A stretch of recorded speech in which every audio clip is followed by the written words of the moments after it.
The opinions expressed on the Simone Edwards Show by our guests are solely the opinions of the original source who expressed them. They do not necessarily represent the opinions of the station, its owners, and or the Simone Edwards Show and those affiliated with it. In no event will the Simone Edwards Show, this station, its owners, guests, hosts, or affiliates be liable for the information disseminated on the program, including, without limitation, any loss or damage, indirect or otherwise, arising from information presented on the show. We trust you are of legal age and will consult appropriate professionals prior to employing any opinion expressed on the show. Many of the topics discussed are personal in nature, and some people may disagree with the opinions expressed on the show. We are open to your constructive criticism and or ideas for future radio programs.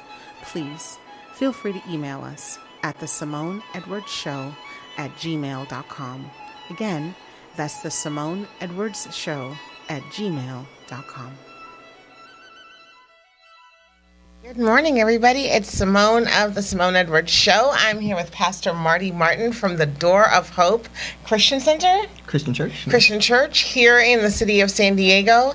And it's time once again for Pastor's Corner. So for those of you who are up and about, grab your coffee. This is going to be a great segment. We've been talking offline about it.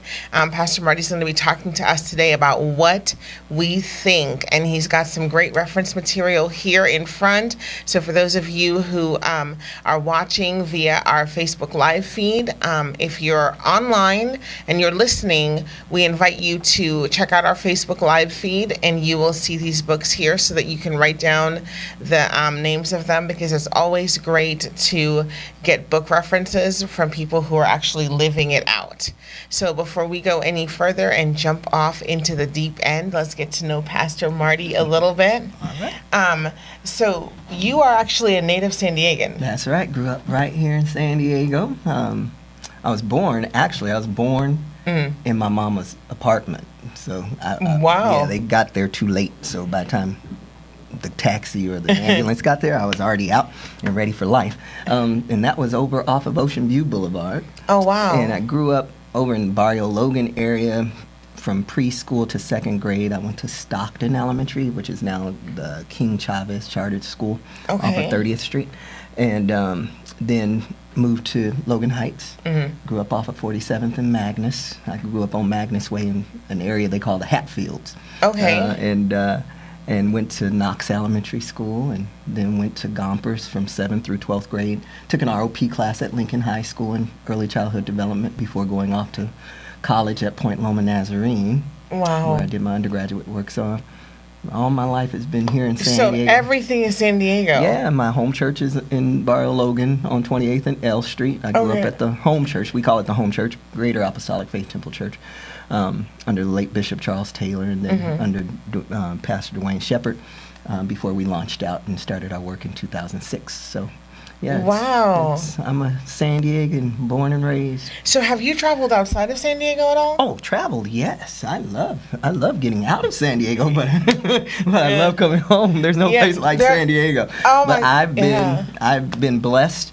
Of course, we're right on the border of Mexico, so I've spent some time in Tijuana and doing mission work there, and then just visiting and also traveling. On cruises to Ensenada and different places. But I've also had the privilege of going to Africa, to the Horn of Africa. Wow. Spent 4 weeks there in Kenya, 3 weeks in Kenya and a week in Addis Ababa in Ethiopia with a Rotarian group. It was a group of teachers that went there to visit some clinics and schools and different humanitarian projects. Had an opportunity to be in audience with the president of Ethiopia. And dropped into London. So I've had these wonderful experiences outside of San Diego that makes my life very rich. Right. But then you get to call San Diego home. I love to come home, yes. Especially when the weather is crazy. So I try not to complain too much here in San Diego when it gets up to 79. Right. Then I'm like, oh, Lord, it's hot. And then it drops below 70. I'm like, oh, it's cold. So I try not to complain too much, especially when my family and friends on the East Coast are dealing with crazy weather. Snowstorms and snowbanks and hail. Waves and, so I love San Diego. I wouldn't trade it unless the Lord called me to go somewhere else, and He really had to speak to me. I don't have any intentions of leaving San Diego. You know, honestly, the Eagles have a song called Hotel California, and there's this one line in it that says you can check out anytime you like, but you can never leave, in a positive note, because that's not necessarily what they were talking about. Right. But in a positive sense, San Diego kind of does that to you, because I've lived in different places, and I'm telling you, man, especially when I travel, there's nothing like, there's just a different feel to the city. And you come flying in over, and that's just like, oh. Yeah, it's wonderful. I love this place. That's why I said you get to come back home. You get to travel and have all these rich experiences. Yeah. Of the places that you have traveled globally, which has been your favorite so far? My favorite, I don't know if I would... Now, in terms of, I guess it would depend on how I'm looking at it. If I'm looking at it from a recreational, relaxational perspective, Grand Cayman was probably my favorite. Okay. Yes, that was one of the most beautiful places that I've visited, and can't wait to go back there to relax. Right. In terms of intellectual and cultural experience, my favorite would be Kenya. Okay. And I look forward to going back to visit Kenya. And it was really, the poverty was overwhelming. Right. But once you get past the poverty and really see the hearts of the people, man, it's just a wonderful place. And the depth of love and their willingness to share. They didn't have much materially, right? But whatever they had, they were willing to share. And the excitement of the culture going into some of the areas. And you got to understand, Africa is such a beautiful country. And, well, it's a huge continent. And I only got to see a little glimpse of it. But the images that I grew up on here in the United States weren't very positive. So when I get there and I see doctors and lawyers and architects and all these wonderful people of African descent doing great things that was never projected to us here in the States. Right. I got angry and excited at the same time. Right. And then going from the metropolitan area of Kenya into the village areas and having the villagers come out dancing and greeting us and singing to welcome us into their village. Oh, man, that got me so excited. Wow. And they, whatever they had, they were willing to share. So even if it was just a biscuit and some tea, it felt like they were giving us $1 million because it was given with such love and appreciation for us being there. Right. So that would be one of my favorite places. Well, you see, I get lit up. Yeah. Grand Cayman was nice, but Kenya, I can't wait to go back. I can't wait to go back. It's now I'm interested in going because sometimes when you hear other people's experiences, there's something about it that pulls you, and it's like, okay, I think I'm gonna put Kenya on my list of places where I want to go. Yes, and I will say this too. While we were there, we had a few days of downtime to recreate and to relax. And in Nakuru, I believe it was, we went to a resort called Neptune's Paradise. Now, Grand Cayman was nice. Neptune's Paradise was phenomenal. But they don't tell us about these places here in the States. Right. But all the Europeans go there to vacation. Just like we all want to go to Jamaica, which I've been there too. But, oh man, Neptune's Paradise, when I walked in, the little monkeys from the trees, one of them came down and hopped on one of my colleagues' suitcases. When I woke up in the morning, now I was in a villa, and I wake up in the morning, the monkeys are in the trees, the birds are chirping, and then I look out and the fishermen, our lunch or dinner for that day is being caught right out there on the waters, and oh man, it was just beautiful. I can't wait to go back to recreate too. So. Yeah. But Kenya, Africa, phenomenal place, and they need our tourist dollars. Right. And so I think it would be a wonderful place. I encourage anyone who can go to Kenya, go to Africa, go visit the motherland, if you please. Right. Yes. And it's wait, a few years, save up the money you spend on the phone, and go travel. Yes. Go see the world. Yes. It'll change your life. It'll expand your. It really will. Oh man, I'm not the same since I left there. Right. And my wife even, because I had to report back when I got back to San Diego, visiting different Rotarian clubs and sharing our experience. But the first time I went to speak about the journey, because I was the only African American in our team that went over. Oh, wow. Yeah, so for me, it was almost like a search for me. Right. In the process of being there. And so when I came back and I started talking about it, I'm in front of hundreds of Rotarians, and I start to cry because I realize that, my God, we are beautiful people. Mm-hmm. And we don't get that message often here in the States. Right. About the richness of Africa. And so my wife, it was the first time she saw me respond that way, because she asked me about the trip, and I said to them, but that day it just overwhelmed me. She was like, what was that all about? Right. And part of me didn't really understand what was going on in the moment. Right. But it was definitely just one of the most enlightening and exciting experiences that I had. And I can't wait to go back and experience more of what Kenya has to offer. And I also am even considering doing that DNA test to see where my roots are. I'm considering that too. So, what part of yourself did you discover? Because you said you went on this trip and it was kind of like a journey to find you. Mm-hmm. So, well, when I went over there, I was hoping I would kind of find some part of me there. Right. And I saw folk that looked like a lot of folk I knew, but I didn't see me. It was funny, in Kenya, I saw a lot of folk that, and even some of the pictures I got looked like some of the folk that I grew up with here in San Diego. And but the interesting thing that got me was while I was in Ethiopia. That's kind of where I experienced some of the culture shock, because they're still very entrenched with the Amharic culture and so forth. So it was a little different. Kenya is a little westernized and African. It's a nice blend there.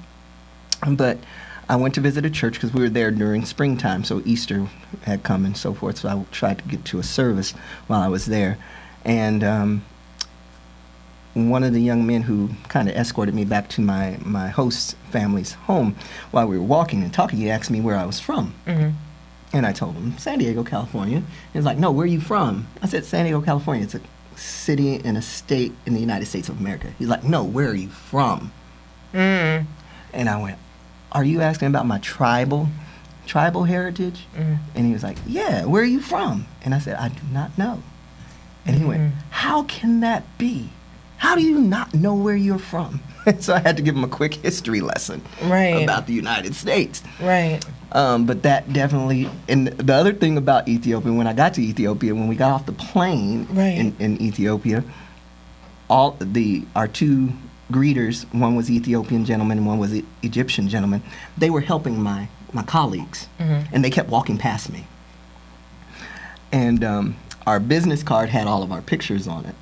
So when one of the greeters got the card and he looked, his eyes got real big and he went, oh, I'm so sorry, I thought you were one of us. That's why they weren't helping me. Right. So I was like, well, maybe I got some Ethiopian heritage, I don't know. So but his question about where are you from really made me want to search, where am I from? And so I came home and I don't remember if I asked my grandmother about this before or after this trip, but I started asking questions. Mm-hmm. My grandmother couldn't tell me a lot about where we were from because, of course, we know that her parents were former slaves and things of that nature, but during the splits and separations and all that, they didn't really hold to a lot of their family tree. My father's side, I was able to get a lot more information about our family and where we were from and things of that nature, and even got to go to a family reunion. So that was really nice. And that was big because, again, I didn't meet my father until I was 17. Right. So getting to see that side of my family was huge for me. So I started searching, and so now I'm thinking about doing that DNA thing so that I can find out where more of our roots are from. And if I find out they're from Ethiopia, great. If they're from somewhere else, I'm hoping to visit whatever part of the world that is and learn some more. So I'm excited. So I just found, if you ask, what did I find about myself? Really, it's just a greater, rich appreciation for being people of African descent. Wow. And loving being called African American. Right. Yeah, I'm good with that. That's really cool. Mm-hmm. I'll be very excited to learn to find out what you discover. I can't wait too. I told my wife, I was like, shoot, that's a $400 test. I guess we got to save up each month. we gonna get it done. Right. Now, are you gonna do the Momon? Is it Momon? There's a 23, I think 23andMe, and then the Ancestry.com. Mm-hmm. I don't know the one you're thinking of, but I've been starting to look at which one would give me the most information and be the most beneficial.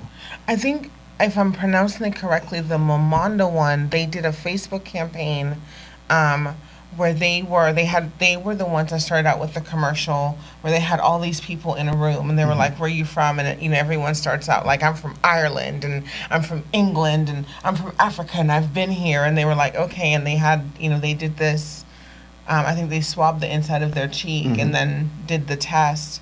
And they brought those same people back together, and all of them discovered that they were from different places in the world. And so they were doing a contest where you could submit, tell them your story, why you want to find out, and then they would select someone, and then you would get to travel to whatever country you find. Yeah, I have to check into that one. Yeah, get a free trip. Yeah, because I didn't tell you this. I didn't have to pay for that trip to Africa. Oh. That's how God does things. Yeah, I love it. But Rotary paid for me to go to Africa for 4 weeks. So it was wonderful.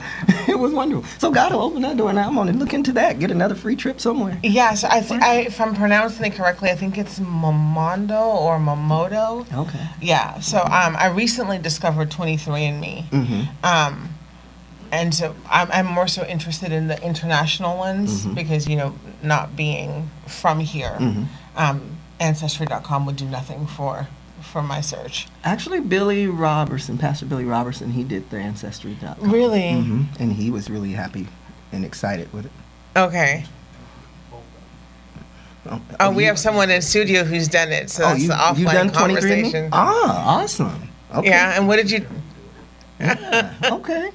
Yeah, because the benefit of a male doing it is because you can get the maternal and the paternal information. Females, you can only get the maternal. Because of the DNA. Right. But that's the other reason why I want to do it, so that my son and my daughter will have information about my parents and their ancestry on both sides. So, yeah, that's the benefit of having a male do it, too. Okay. Well, excellent.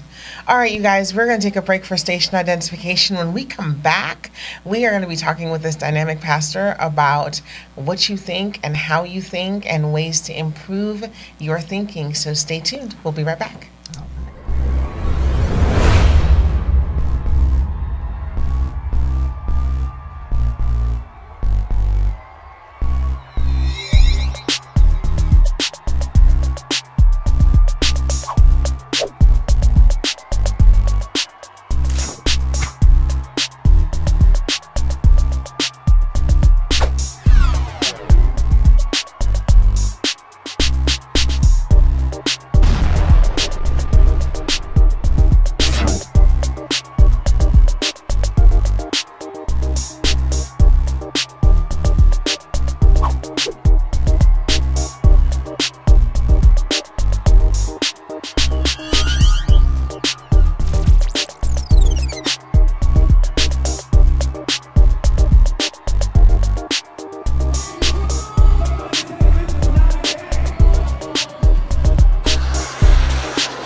right, you guys, we are back here in studio with Pastor Marty Martin of the Door of Hope Christian Church here in San Diego. And so we're going to talk about what you think. And when we left off in the last segment, you were talking about your family and getting to know your family and how you got to know your dad when you were 17 and got to discover his side of the family. And one of the things, for those of you who do not know Pastor Marty, one of the things about his reputation that stands out is he's incredibly optimistic, really positive.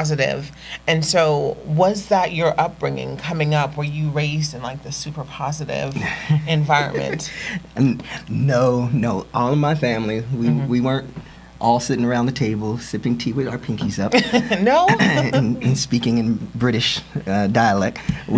I grew up, like I said, in Logan Heights, Southeast San Diego, in the barrio. I'm the 10th of 10 children, born to my mother.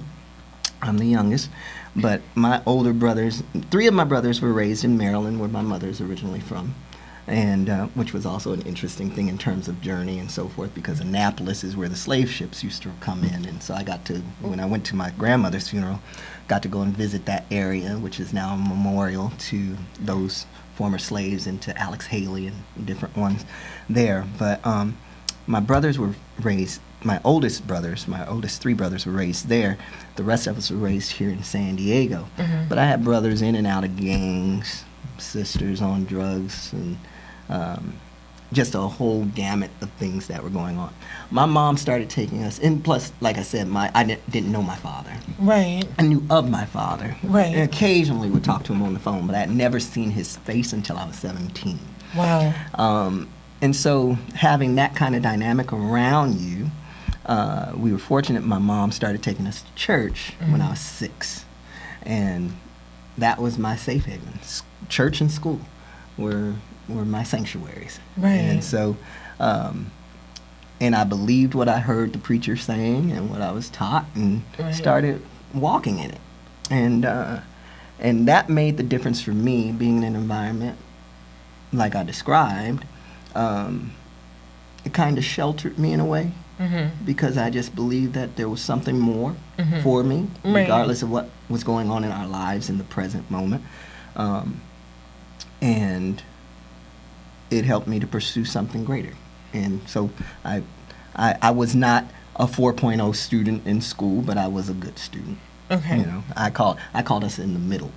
You know, we're not failing students, but we're not these extra high achieving students, but we're the average good students. I did pretty good in school, and I loved school, loved learning.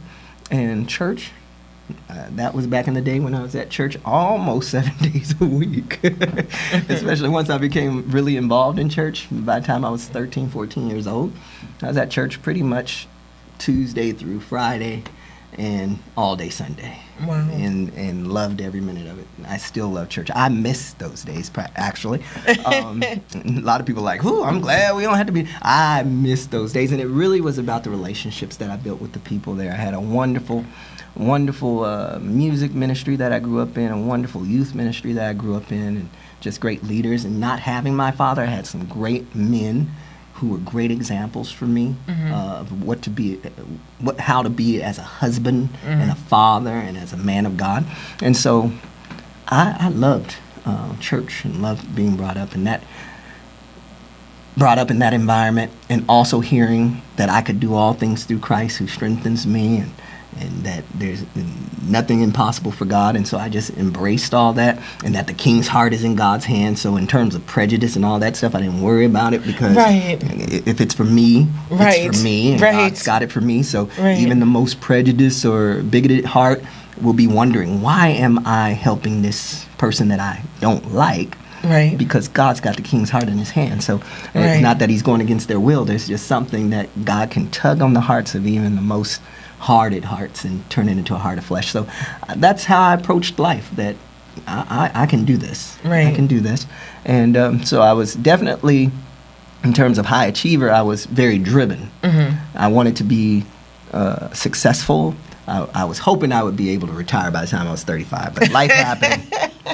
Life happened, and that didn't work out. I think if some of the stuff I hadn't gone through, I probably would have been close to it. But but went through some storms in my life, and but got through them. And I think it was because of the mindset and the attitude that I took with me through the storm. Right. Not to quit, not to give up, but to really seek the Lord for understanding through the pain.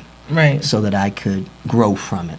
Right. And not become bitter, but better in the process. That's really good. So that's kind of been my journey. It hasn't all been, like I said, I call it a bed of roses. Mm-hmm. And when I say a bed of roses, I'm not talking about rose petals. Right. I'm talking about a bed of roses. That means the petals, the stems, the thorns, and learn how to maneuver around the thorns. Right. So that I can enjoy the fragrance of the petals in the process. So that is a beautiful perspective. It's been a beautiful journey.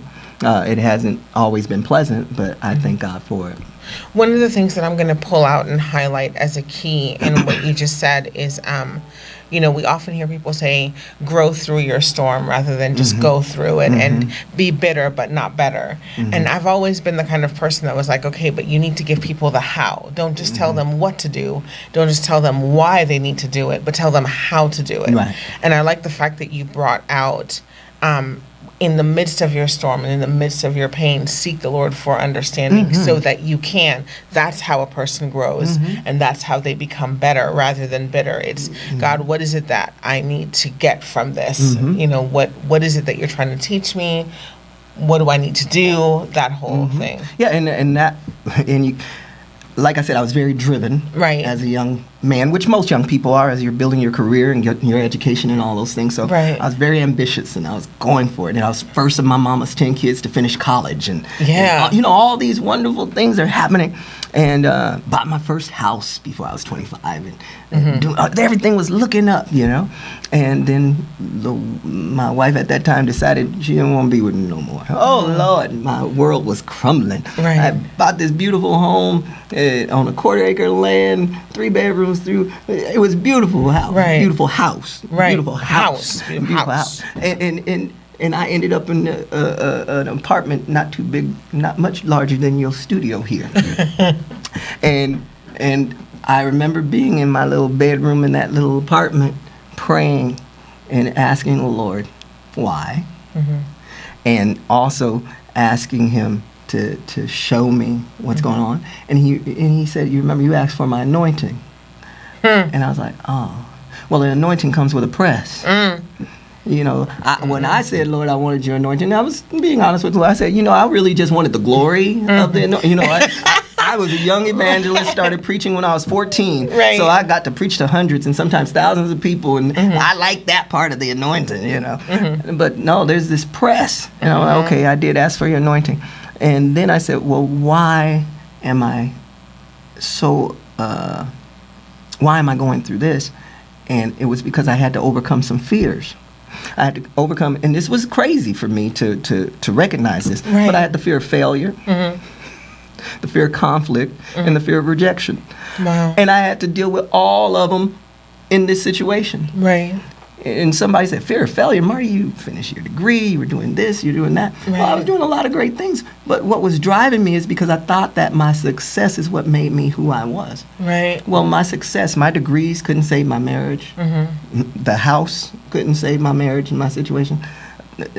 So all of that didn't do anything for me. The fear of rejection, shucks, the person I thought would be with me for the rest of my life said, I don't want you no more. Right. And then the fear of conflict. I had to deal with going through this issue and face conflict head on. And I said, okay, Lord, well, I'm going to need you to help me through this. Right. Because I can't do it on my own. And as I embraced all those fears and worked through them, I found out that I was stronger than I thought. Right. And I realized that my stuff didn't make me who I was. Right. I was already enough. And that's what he told me, because, as preachers, we get excited when we say, Lord, you can have the house, you can have the car, but don't take your spirit from me. Well, the house was gone. I was catching a bus to work and riding my bike to work with a master's degree. And, yeah, and living in this little apartment. And you know what? I was enough. Right. And I said, and that's when I asked, well, why didn't I feel like I was enough? And that's when I had to deal with the fears, because I thought that's what made me. I got through that. And I remember my oldest sister calling me, and she was like, oh, you guys are going to have to work this out. Are you going to lose this, that? And I said, honey, I could live in a cardboard box now and know that I'm enough. I said, but God's going to restore the stuff. because now the stuff won't have me. I'll have the stuff. That's good. And I got through it. And he's restored those things. And I'm doing pretty good now. So, I got a beautiful new wife. It'll be 14 years this year. And so I'm blessed. But I had to get through that. What was the journey of what was it like to knowing that you were enough? What was that process like? Well, I just pretty much described that to you, and I think what it was is really a burden lifted. Right. No, what I mean is, at what point did you have that aha moment that, like, in the midst of the process, when did it click for you that? During that prayer. I'm enough. During that prayer. Okay. Because that's what the Lord told me. Because I said, well, Lord, why was I so concerned about the car and this and that and the other? And I said, and then I said, well, now all that stuff is gone, Lord. And he said, yeah, and you're enough. I went, oh. So I was enough before the degrees. I was enough before the car. I was enough before the house. I was enough before all of that. And when I realized that, I was like, oh, okay. Okay. So the stuff had me. I didn't have the stuff. So now I'm cool without the stuff. And if I get the stuff, it has its place. Right. So I'm good now. But it was during that prayer that I realized that. That's beautiful. And I can walk in that. And I think also, I remember my son was 2 when I was going through the divorce. And I remember I got a promotion. And I went and I said, Daddy's going to be a vice principal. And he went, okay, Daddy, can we go play baseball? Daddy could have said, Daddy's going to be a custodian. And you know what? He'd have been, okay, Daddy, can we go play baseball? Why? Because my position, the only position that mattered to him was Daddy. Right. That's a blessing. So he kept me humbled and he kept me grounded. He was my anchor. My son was my anchor. And so, yeah, it doesn't matter. Your positions don't matter. They don't make you. What I like, though, in one of the things that I'm going to pull out and highlight, because you've said a lot of really great things, one of the things I'm going to pull out and highlight is the different perspective on being humbled. Because so often we look at the extreme and often negative side of being humbled. But your son saying, okay, Daddy, let's go. I want to go play baseball. That was what kept you grounded. That was what kept you humble, to know that vice president and this title didn't impress your son. The only thing that he cared about was, you're my dad and I want to go play baseball. Yeah. And I think that's such a it's another perspective to the process of being humbled. Yes. Because so often we see being humbled as, God dragging you through the bottom of a lake and, you losing everything and all this other stuff, when really the humbling process could just simply learning you're enough, living out you're enough, and knowing that your relationship to the people around you and your importance in their lives is what keeps you grounded. Yes, indeed. Yeah. Yes, indeed. I absolutely love that. That's beautiful. All right, you guys, we're going to take a break for station identification. We're going to continue this discussion on what you think and go into it even further, give you some practical tips as to how you can change your thinking. We'll be back in just a moment.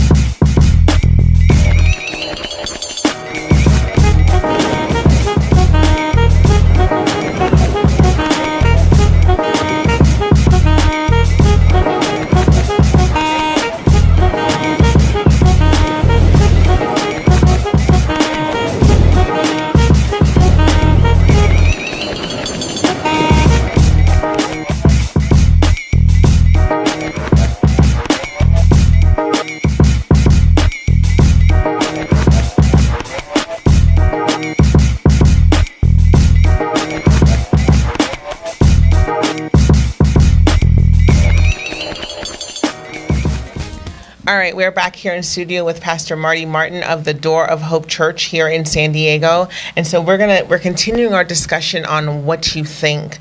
One of the things that you espouse and you are a huge champion of is the importance of a free mind. So talk to us about Proverbs 23:7. What does it say? Well, it talks about as a person thinks, or the King James Version says as a man thinks, so is he. And so it's important for us to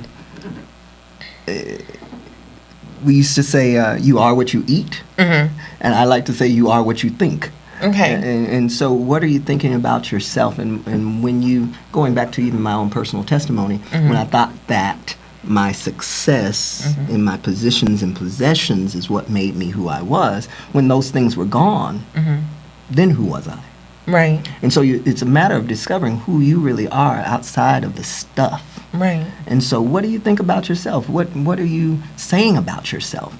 And when your mind is free from the perceptions that others have of you, and the idea that you're enough, whether people think so or not, then you're free to really try to be the authentic you that God created you to be. Right. And so as a man thinketh in his heart, or as a person thinketh in their heart, so are they. Do you think you're enough? Do you know you're enough? And how are you operating in that? And so being mindful of that and moving forward in you. Right. And being okay with you. You're the good, the bad, and the ugly. Right. Celebrate the good. Right. And thank God for it. And then the bad and the ugly, it's examine it, reflect, and ask God for some perspective on why is the bad and the ugly here? Right. How can I overcome it? And what do I need to do to grow from it? Right. And Lord, as you teach me, because this is the other thing, is God starts to reveal it to you, the good, the bad, and the ugly. Again, celebrate the good, but the bad and the ugly, don't run from it, don't deny it, embrace it, and deal with it. Right. Deal with it, and work through the pain of discovering those things, because sometimes it's not comfortable when you discover things that you don't even like about yourself. Right. But the thing is, you take that pain and that discomfort and work through it. And ask God, give me understanding of why. Why was I fearful? Why am I fearful? Right. Okay, and then as you reveal to me why I'm fearful, Lord, then how do I overcome that fear? And what I need to do to overcome that fear, Lord, help me be consistent in applying what you're teaching me. And help me not to do it for someone else, but help me to do this. This is about me and you. Right. This ain't about nobody else. Right. This is about me and you. So as you teach me, help me to be consistent in applying what you're teaching me so that I can become the best me that you created me to be. And you keep pressing. Are you going to stumble along the way sometimes? Yes. Stephen Covey and some others use the illustration of a plane. When a plane's en route to its destination, it's off course a great percentage of the time. But it always gets to its destination. So it has to recalibrate as it's on the journey. And as you're on this journey of life, you're going to have to recalibrate every now and then to get back on course. But the key is always keep your destination in mind of where you're going. Right. So that you remind yourself, oh, wait, this is taking me off course. Let me get back on course so I can move to my destination. And it's okay. It's okay, and being comfortable with that. But who am I? Who am I? Who? What's my purpose? Why am I here? And am I enough? Yes, you're enough. You're enough. Because there's a purpose in you being here. Your life matters. Right. And so when you discover that and you start walking in it, then you can be the best you that you can be. Flaws and all. I love that. and be comfortable with it. Yeah. Be comfortable with it. One of the things, again, I'm going to pull out, so like the third point to pull out is one of the things that stand out to me is in an age of self-help, you know, where we have a lot of self-help books.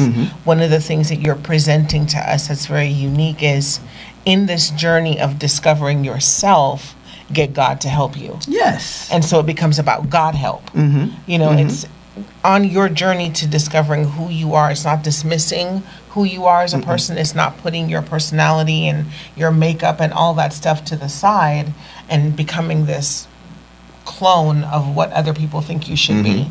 Instead, it's, okay, God, I'm on this journey of discovery. I need your help to uncover the real me. Yeah. And that self-help and things, and you can see some of the books that I've referenced. As I read these books, most of them are based on principles that you'll find in Scripture. Right. Because even as I would read them, I'm like, wait, that sounds like Philippians. That sounds like it. And I've discovered a lot of these authors have gleaned principles from Scripture and other religious materials that help them on their journeys. Right. Principles don't change. Principles are timeless. behaviors can change. Right. And so that's the key. You asked about my upbringing. Some of the things that I practice in my own life today, I wasn't brought up this way. Right. Speaking life into people's hearts and into my own heart. Man, we were criticized a lot. If we made a mistake when we were growing up in the house or even sometimes in church, we were criticized and put down. Right. Instead of, and we were attacked, not the behavior. Right. But the person. Right. And so I had to learn not to attack the person, but to address the behavior. Right. Because the person's valuable. Right. The person has value, and they matter. So even in correcting my child or having conflict with my spouse or a friend or a colleague, to deal with the behavior, not the person. Don't attack the person, but to deal with the behavior. So if you did something that offended me, then I addressed that behavior that offended me. Right. You're still a person of value to me. Right. But I didn't appreciate what you did. Right. Now, before that, the way we were brought up is, you dog, you punk, you this, you that. Right. You're attacking the person. Right. Whereas, you know what? When you lied on me, I was really offended. Right. Now, today I would say, you big liar. So I'm attacking the person there. Right. But if I deal with the behavior, it's like, you know, you lied on me. I didn't appreciate that. Right. So it's a whole different way of approaching conflict. Right. When disciplining our children. Deal with the behavior. You know, son, you told me you were going to do this. You didn't take care of that. That wasn't very responsible. I know you're capable. And I expect you to be more responsible in handling these situations. And I always told my children that you don't control, well, first of all, you control your behaviors. You control your behaviors. I can't control that. You're in charge of that. I said, but I control the consequences. Right. So you got to think about your choices. Your choices are yours. Right. Think about your choices. You have the power to choose. And so even in our life, in our walk, we have this wonderful gift that God has given us called free will. Right. And between stimulus and response, we have this period of time where we got to make a choice. And so choose wisely. Right. Make choices that are going to honor God and honor you and honor those around you. And so that's what helped me. And that's an approach that I wasn't taught growing up, but I learned it on the journey, reading books, reading scripture, applying it, and again, being consistent. Right. Being consistent, watching what I say. Because the Bible also says that the power of life and death are in the tongue. And so what are you speaking into your own life? What are you speaking into the lives of those who matter most to you? And what are you allowing to be spoken into your life? Right. And that's not, it may not be directly from a person that you're talking to directly, but what are you listening to? Right. What music are you listening to? Come on now. What television shows are you watching? What books are you reading?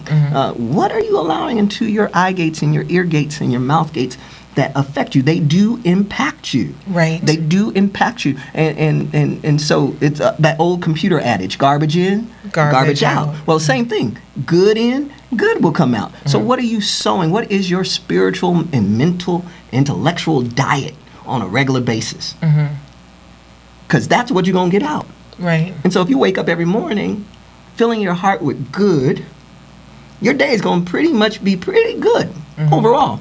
When I wake up in the morning, it's my practice to say, this is the day that the Lord has made. Right. I will rejoice and be glad in it because I can do all things through Christ who strengthens me. That's how I start my mornings off. Right. Yesterday could have been crazy, but yesterday's gone. I can't do anything about that.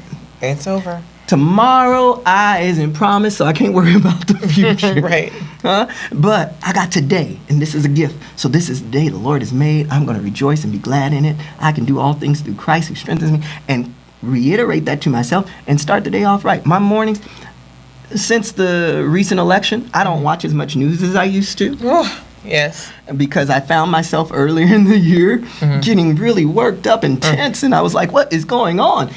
Well, I was putting so much into my mind through the media, through the news. I was like, oh, it's getting me stressed. I don't say I'm too blessed to be stressed. I say I'm too blessed to stay stressed. So when I discover what the stressors are, then I deal with them. And one of the stressors for me was watching too much news. So I cut my news diet is down to probably like 2 days a week now. Right. And so because that's how much I can handle, keep myself healthy emotionally and spiritually and intellectually.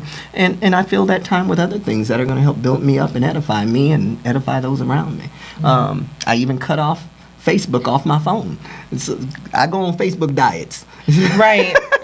So, social media diets, so that I can focus on the things that matter. Because when I realize that, wait a minute, my baby's coming up to me. We have a 5-year-old. She'll be 6 next week, and she come up, Daddy, will you play with me? Oh, hold on, wait just a minute. And I'm on. What's more important? Right. This little Facebook post or my baby? Right. And when I realize that, then wait, I delete Facebook from phone. Yeah, baby, let me give you some attention, right? But you got to be conscious of those things and then be willing to change the behaviors. Doesn't mean I'm less of a person or less of a daddy because I have Facebook on my phone, but when those things take more of my attention than the people that matter most, then I need to change the behavior.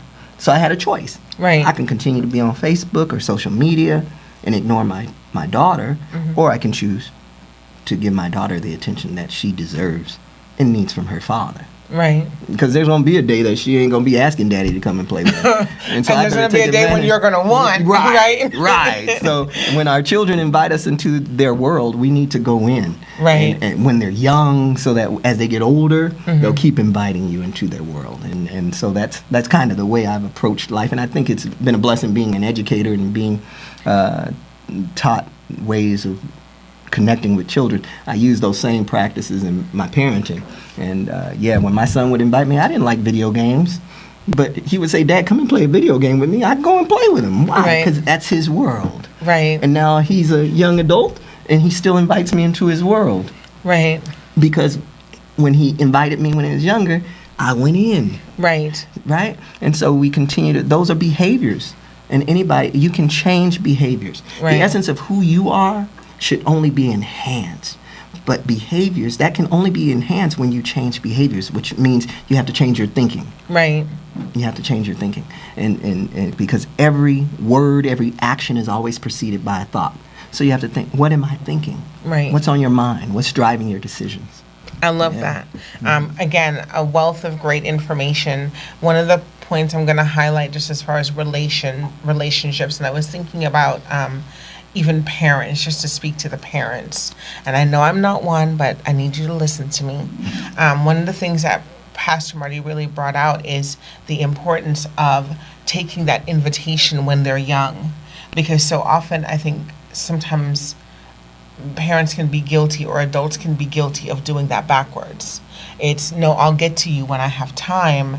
And then now all of a sudden you have all this time and you want to, you want the child to invite you into their life, but you've spent decades ignoring them. And it's kind of like, that's the precedent you set. And so now, you're going through all this guilt trip and, well, don't you want to spend time with mom or dad or grandma or whoever the case may be, but you've invested so much time in the beginning and in the forefront. And it was well intended that, I got to go to work, or I got to get this done. Again, or I got to decompress. Right. But those are choices we make. Right. And it's about making the choices that will benefit us in the long run. And so that's just something I want to throw out there for, especially the parents. It's so important in their formative years that you invest that time so that during their teenage years, when they don't need you as much, as a necessity, and then it spirals on into adulthood. So we're going to take a break for station identification. We will be back in studio with Pastor Marty Martin of the Door of Hope.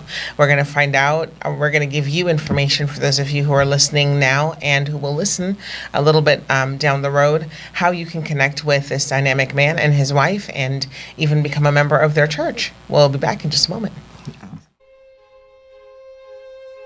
Do you have any questions, comments, or concerns about today's show? Would you like to share your testimony or any constructive critiques? Would you like to know how to be a guest on The Simone Edwards Show? Please feel free to email us at thesimoneedwardsshow@gmail.com. We are also available on Facebook, Pinterest, and Instagram. Be sure to follow us to receive updates regarding the show and our other ministries.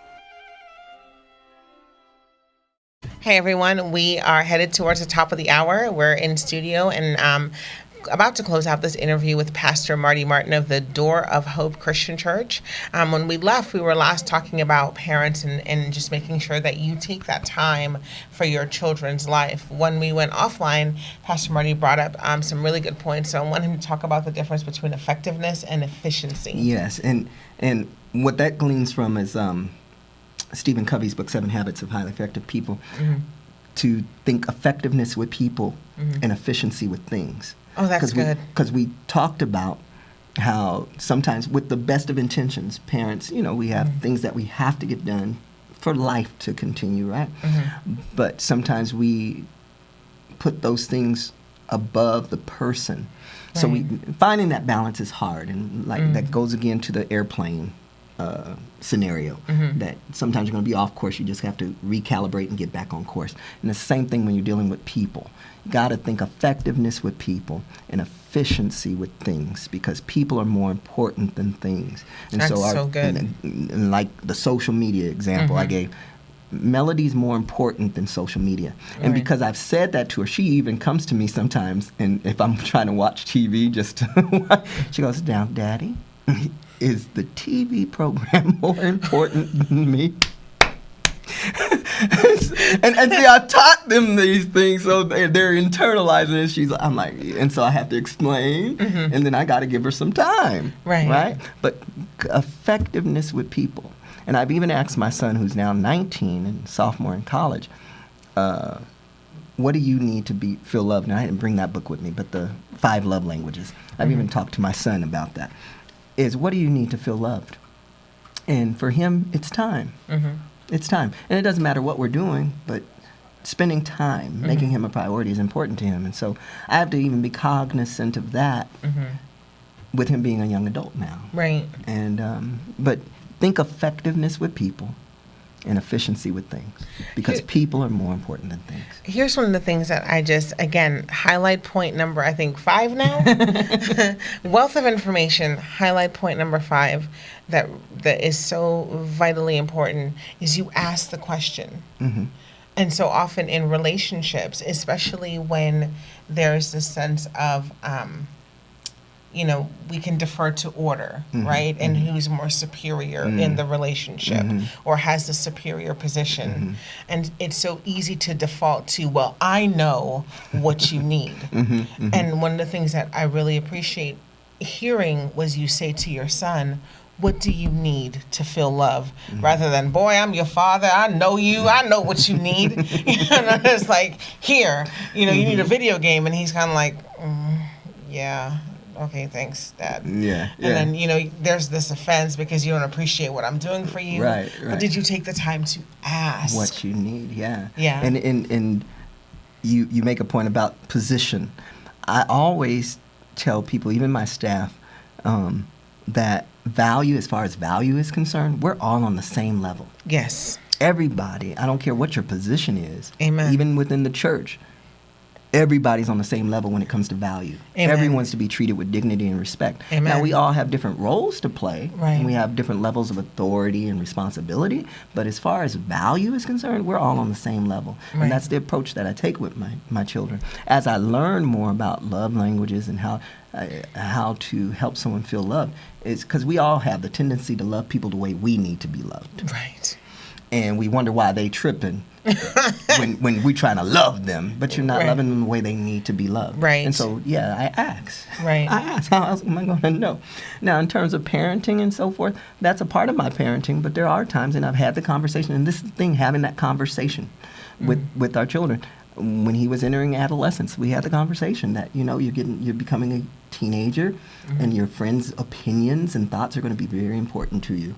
I said, but just know that Mommy and Daddy have your best interests at heart, and there's going to be times I'm going to tell you no, and I'll explain it. And there's going to be times I'm going to tell you no, and I won't explain it, but know that I have your best interests at heart. But we had that conversation before it got there. That's smart. Knowing that it's coming. Right. Part of it's to help him, but really it's to help me as a parent, because I have to adjust to the fact that he's growing up. Right.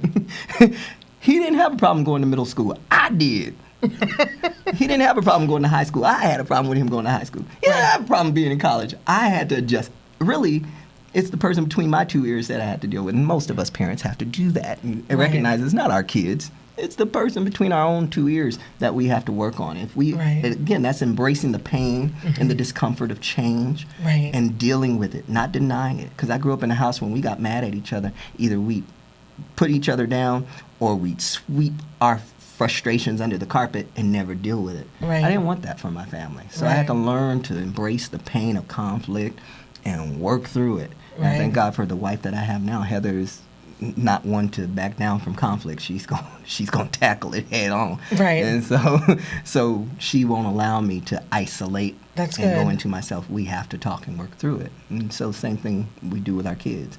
But what it produces, though, is it produces a healthy relationship. You know, it's not about perfect. No. And I think because we live in such an unhealthy world, when we see healthy relationships, we equate them to perfection. Or we think, oh, that's corny, or that just works for them. And you got to understand, the things that I teach people to do, it's not comfortable at first because it's not what we're used to. And it might come across as corny. When my children come home, when my wife comes home, I say, welcome home. Every time they come in the door. They could have just went to the store and came back home. Welcome home. Well, that's kind of corny. No. I want them to know that this is home and you're always welcome here. Even with our conflict, you're still welcome here. Because this is home, not just a house. This is home, so welcome home. And I started doing that really when I was sharing custody at the time with my former wife. When Nicholas was with us, I wanted him to know he had two homes. So whenever he came home, I said, welcome home, son. Well, when I got full custody of him, I never stopped that principle and that practice of saying welcome home when they got home from school or when you came home from an outing. Whenever they walked through the doors, we all greet each other with welcome home. That is beautiful. And again, it goes back to that. It really doesn't matter what other people think on the outside because as long as it's kind of like what I'm seeing in my mind is a garden. Right? Two gardens. And you can have one garden that is just the flowers are dying and the ground is dry and just not producing life, producing nothing beautiful. And the person who owns that garden will look over at the person with the beautiful garden and say, oh, that's corny. Oh, you must be using this and that and the other. It doesn't matter what, because there's obviously work that went into producing health. And the goal is to have a healthy relationship. And so a healthy relationship is going to involve confrontation. It's going to involve conflict. It's going to require you to speak openly and honestly, to hear and to be heard. And so a lot of times what we do in and outside of the church is we're not willing to have those conversations. Because they're hard. And they take, like you said, work. Relationships take work. Relationships take work. And even when my wife and I, when people ask me to do their weddings, I require them to go through a 10-week Prepare and Enrich program that's beautiful. That I teach.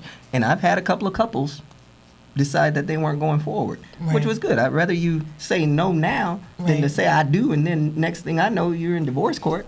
But part of it is because part of that course is about learning how to deal with conflict.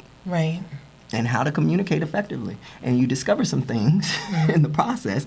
Are you willing to really deal with that? And it takes work. Relationships take work. If you want meaningful, significant relationships, you're going to have to put in the work and the time. And if you do that, if you invest that time and that energy, the blessings are tremendous. The blessings are tremendous. But it takes work. It's not easy. It's not easy. It takes work. But anything worth having is worth working for.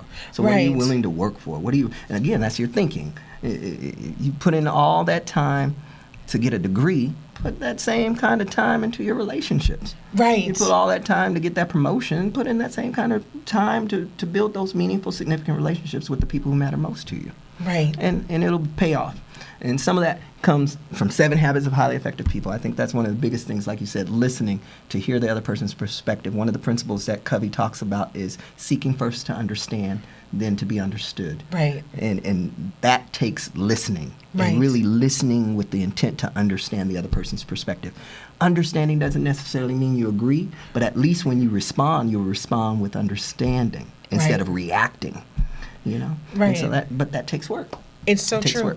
And one of the things I've found is 9 times out of 10, most people want to be heard Yes. more than they want agreement. You don't have to agree with me, but did you hear my side of it? Did you understand me? Right. Yeah. Yeah, and that's what most people seek. And that's a part of that understanding means you love me and accept me. Right. You don't have to agree with me. Right. Because we're not going to always agree. Right. But at least you heard me out. Right. And I appreciate that. And if we work towards that, we'll work towards building healthy relationships in every sphere aspect of our lives. And when we start to build that, then we start to live more authentically and more freely. Because you're secure in who you are. Right. And when you're secure in you and the God that's in you, then you don't have to be worried or intimidated by anybody else. Right. Regardless of their position or their status. Right. Because I'm enough. Right. As a man thinketh. Right. So is he. You're enough. Amen. That's absolutely beautiful. So tell us about your church. How can people get information if they want to talk to you more? You can visit our website at www.hopeforme.net. That's hope for me, HOPEFORME.net, and gives you the address location. We're currently at Angier Elementary School in Serra Mesa. In the community of Serra Mesa. We're there on Sunday mornings for life classes at 9:30 and then morning worship at 10:15. And our current life class, we are doing John Maxwell's 15 Invaluable Laws of Growth. Oh, yeah. And so just excited and would love to have you come. You can even contact us at our phone number, 619-414-8251. That's our Hope line, and glad to touch bases with you there. And do you have an email? hopeforme.net@gmail.com. Excellent. All right, you guys, we are definitely going to have Pastor Marty back here in studio. When, I don't know. I don't know in this season, Lord willing, for the 2018 season. But we're going to continue this discussion of how you think. I honestly believe we have, we got to part 1, subsection 4. In the list of things to talk about. So there will probably be a part 3 and a part 4. This has been a dynamic conversation filled with so much information. Please be sure to rewind and listen again. Listen to it throughout your workday. Really get your thinking, all of us. I'm going to do it. Really time for us to get our thinking together so that our lives can reflect the image that we have in our minds. That abundant life that God promised us. That abundant life. All right, this has been Pastor Marty Martin of the Door of Hope Church. Visit him at www.hopeforme.net, or you can email him at hopeforme@gmail.com. The church is Door of Hope Christian Church. They're in Serra Mesa. They have life classes at 9:30 on Sunday mornings and worship service beginning at 10:15. Definitely check them out. You will be blessed. Wonderful people doing a wonderful work here in San Diego. We'll talk to you soon. Have a great rest of your Saturday. Bye.